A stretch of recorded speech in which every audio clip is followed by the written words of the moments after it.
ఈ మత మార్పిడి చేసేవాళ్ళు ఉండరు చూసావా. రీసెంట్ గా ఒక చర్చి ఫాదర్ కూడా ఇక్కడికి వచ్చాడు. ఈ మత మార్పిడి చేసే ఎదవల వల్లే మాకు ఇబ్బంది అవుతుందన్న.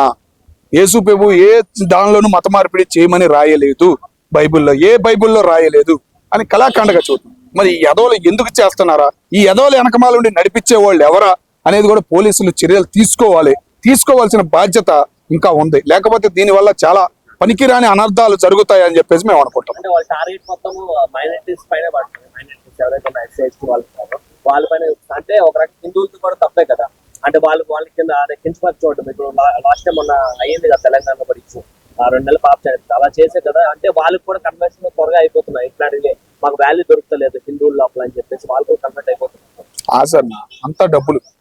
గాంధీ తాత బొమ్మ ఉంది శివ, 100 రూపాయల నోటు, 500 నోటు, వాటి మీద పడిపోయి ఏం చేయాలి, వాటి గురించి ఆలోచించి ఏం చేయాలి, ఆ ఆశ చూపేపాటికి వచ్చిన కష్టాలకి అటు మూమెంట్ మారిపోతున్నారు. ముఖ్యంగా నువ్వు అన్నావు ఎస్టీలో హిందువులు చాలా మంది ఉంటారు.